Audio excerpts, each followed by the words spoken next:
I was a little boy, there was a lot of love. Love between brothers and sisters, neighbors and friends. There was so much love until I thought that love would never end. But today, as I look around me, I see so much hatred and killing everywhere. So if you got someone that loves you, I'll tell you today, you better love them back. Where did all the love go? Somebody tell me, where did it go? Where did all the love go? Somebody tell me, where did it go? There was a time if a neighbor saw you in distress, they would come running to help. These days, they'll just drive by just to see what's going on, so they can call their friends and tell them on the cell phone. As a people, where are we going from here? What will the future be like? Will things get better, or will it get worse? If we don't come together, I'm sure in the future, things will be worse. Where did all the love go? Somebody tell me, where did it go? Where did all the love go? Somebody tell me, where did it go? There was love in the church. There was love out on the streets. Love in the homes. Love between everybody to meet. Oh yeah. When I see sisters and brothers fighting each other, neighbors and friends can't get along.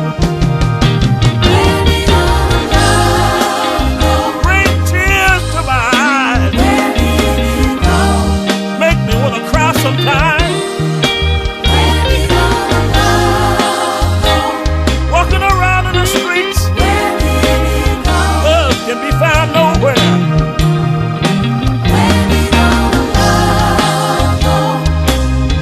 Oh, to look to my neighbor's face, nobody's smiling, everyone sad.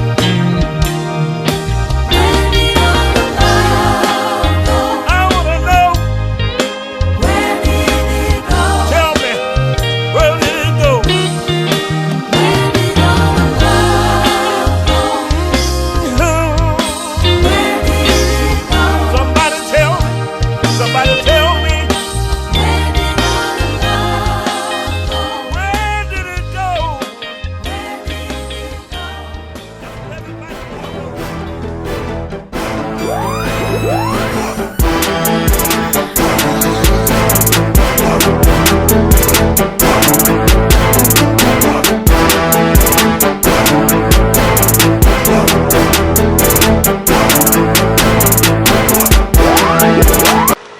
Greetings, this is the Ghetto Free Press, and this is The Voice with George Boston Rhymes.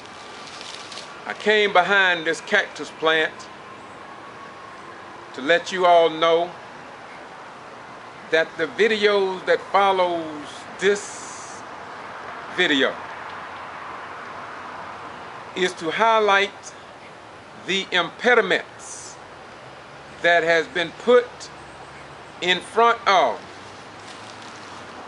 the black American citizens who have been the most loyal and patriotic Americans that America has ever produced. Yet they seek to destroy the power of the black vote. If the Valdosta Daily Times could write an article, and they did, to let us know southern states move to tighten voting rules, that means this country didn't want the black man and woman to vote in the first place. And so this article that was published in the Valdosta Daily Times, September the 29th, 2013, shows southern states seeking to turn back the hands on voting rights. This is why the Quitman 10, as you're gonna watch in the next few videos, the efforts of the Quitman 10+2 is so serious when you look at it, and when you look at the beef of what is in these videos that has never been published in the Valdosta Daily Times. Information in the next few videos you will not see on your local television stations here in South Georgia.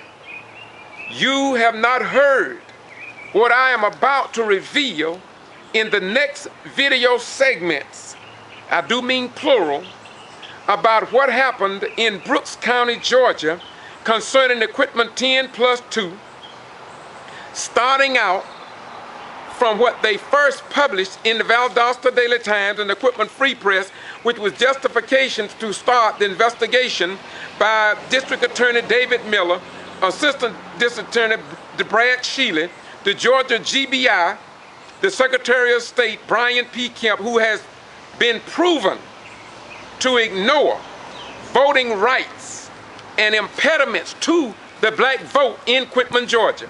All this has been documented. And I am open for a challenge from anybody in the Secretary of State's office. I can prove beyond a shadow of a doubt that the Georgia Secretary of State has done nothing to answer the questions, the official complaints that were filed within the law of the state of Georgia about a meeting that took place on July the 17th, 2012, and absolutely nothing has been done about it. Nothing. Nothing. We also have found when they found out about the Quitman 10+2 and how they was being railroaded, other people have sent me emails from other segments of the state of Georgia and talking about how the Secretary of State called the investigator down to their community, and yet there was no follow-up from Mr. Glenn Austin, I believe his name is, and he was the investigator that came into Quitman in Brooks County. This Quitman 10+2 case needs to be reviewed, number one, by the Democratic Party here in Brooks County, Lowndes County, the state of Georgia, as well as the National Democratic Party as a base. Then Eric Holder of the Justice Department, if you are really concerned about voting rights in the United States of America, then you would review the transcript of the Quitman 10+2 case.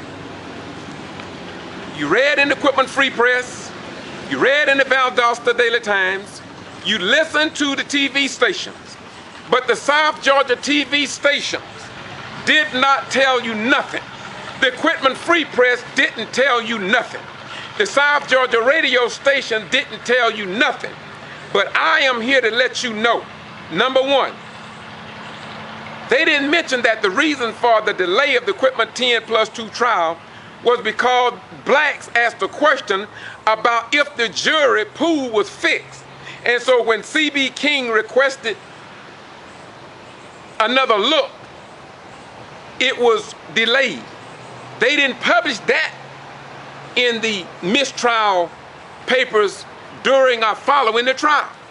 Why didn't they talk about that led up into the current trial and jury selection, wherein 108 people was called into the pool and sat down in the Brooks County Courthouse. But they did not tell you in the Valdosta Daily Times, the Quitman Free Press, and no South Georgia TV station or radio told you that there was many people that didn't show up to be in the jury pool. Yet, the Honorable Judge Joe Lane never said to the people that did not appear, to the sheriff, issue bench warrants and see why they didn't come or didn't show up. That's number one. Number two, have you not seen that done in other situations in court? Now, maybe I'm wrong, and if I am, I deserve to be corrected. But does it mean that you don't have to answer summons? Because as far as the public know, nothing was done to those people who were summoned to be in the jury selection pool but never showed up, and the judge never said nothing about them not showing up. Moreover, the Quitman Free Press, the Valdosta Daily Times, nor any TV stations talked about out of 108 potential jurors, and after they narrowed it down to 40,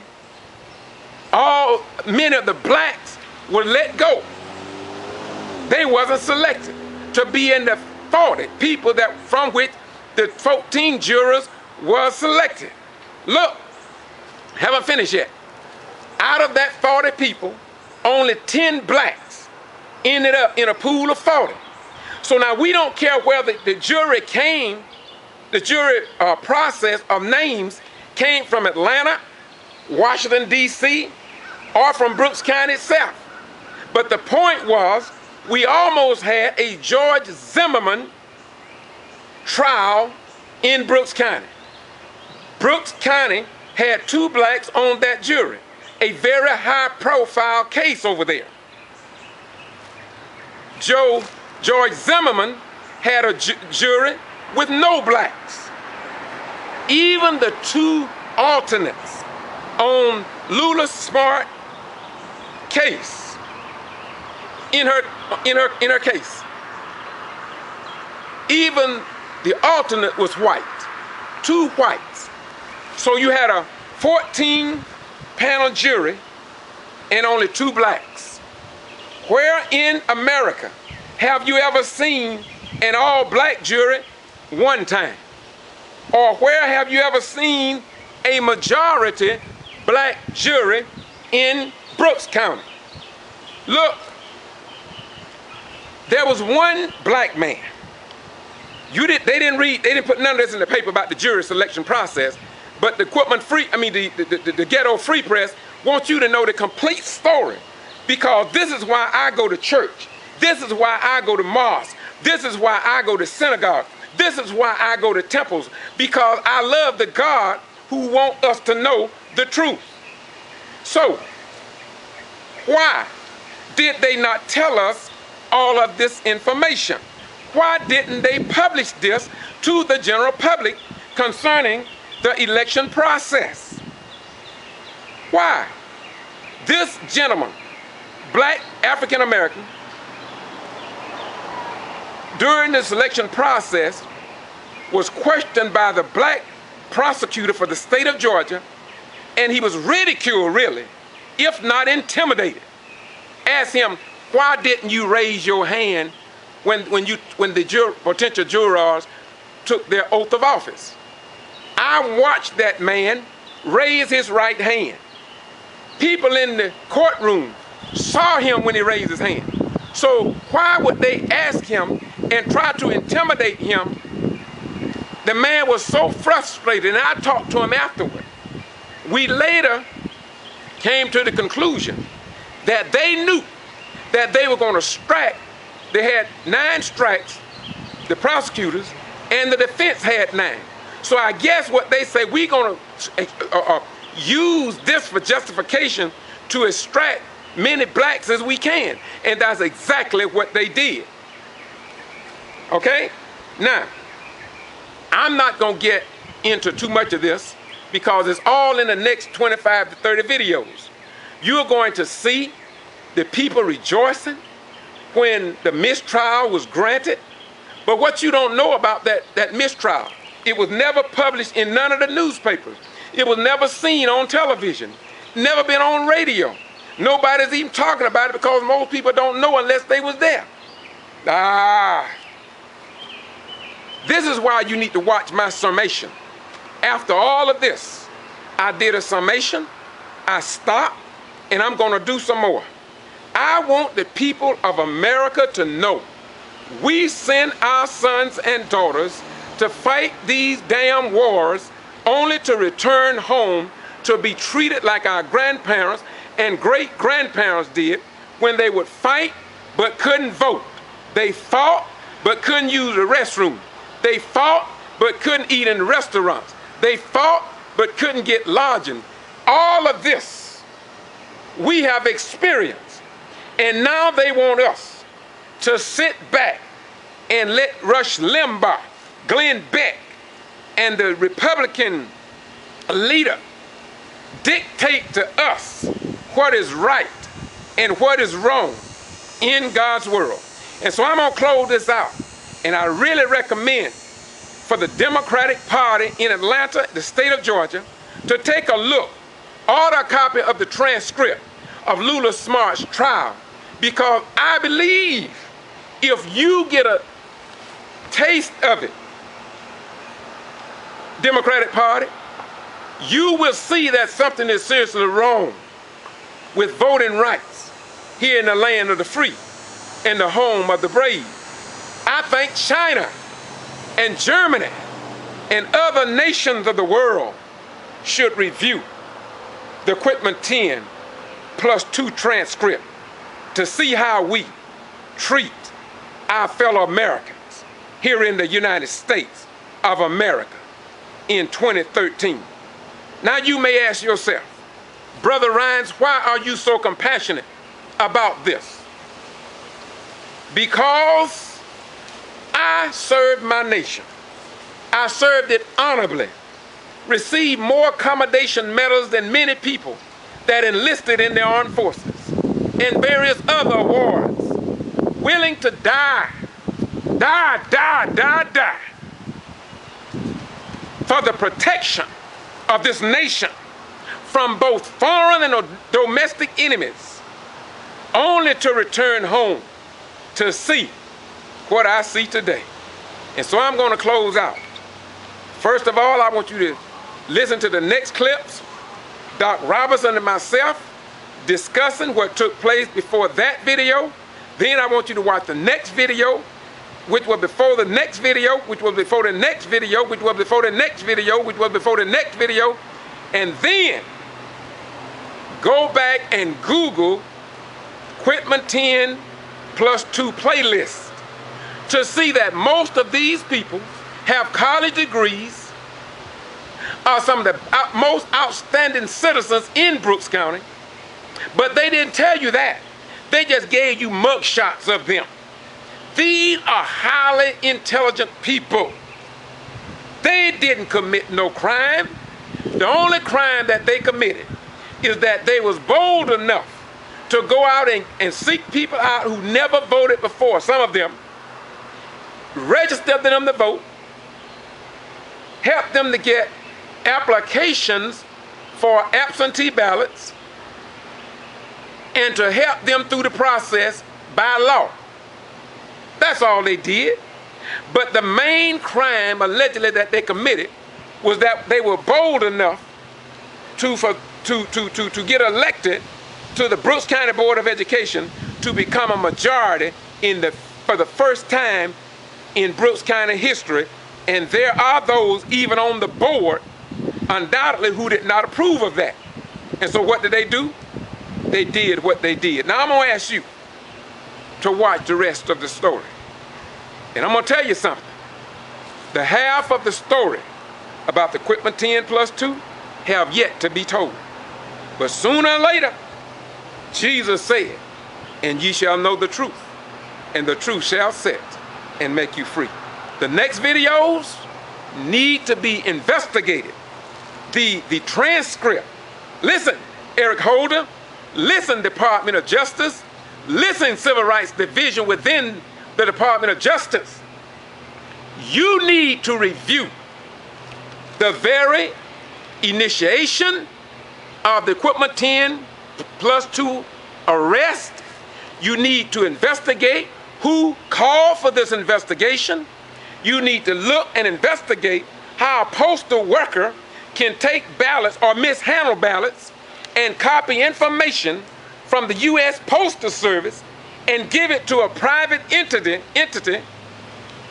write the name down, take them to his house. I'm not finished, Mr. Eric Holder. You also need to possibly look at the former registrar and find out how can somebody work all these years and not know that you should not take official ballots to your place of residence. What if she had friends there who could look at the ballots and manipulate, throw some in the trash? Where was the accountability of that not being done? So those ballots, in my most humble opinion, should have stayed on property that is paid for by the taxpayers. So now if you're going to get somebody for mishandling ballots, should not that postal worker, should not that private investigator, should not the registrar and possibly others should also be brought up on charges?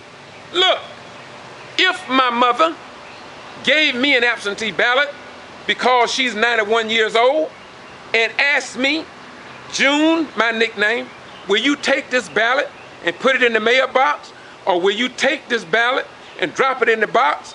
Is it illegal for me to help my mother regardless of what is written on the law?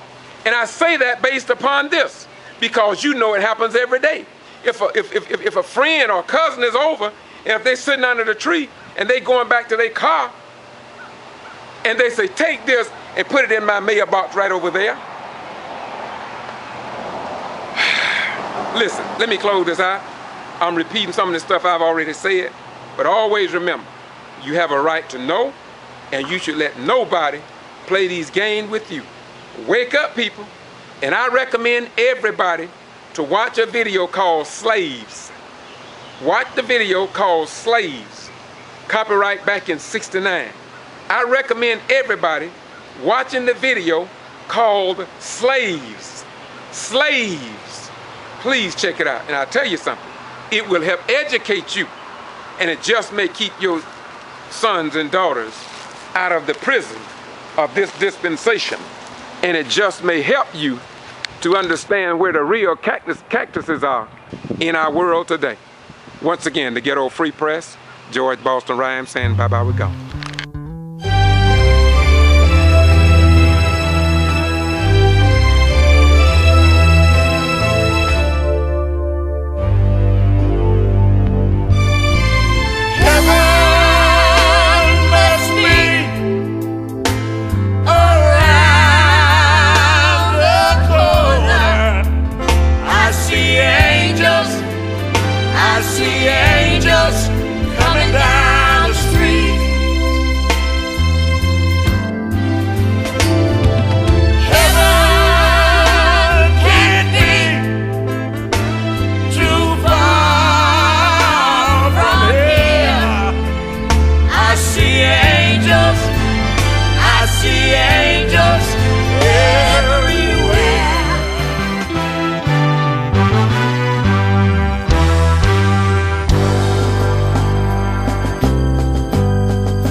Father, Heavenly Father, we're living in hell down here.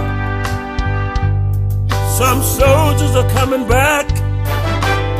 They don't have a home. The house been repossessed. Everything they had is gone. Congress is fighting against the president. things they are saying just don't make good sense. If they would all work together, they could get something done. Instead of all this fighting, they'll have jobs for everyone. Father, Father, Heavenly Father, we're living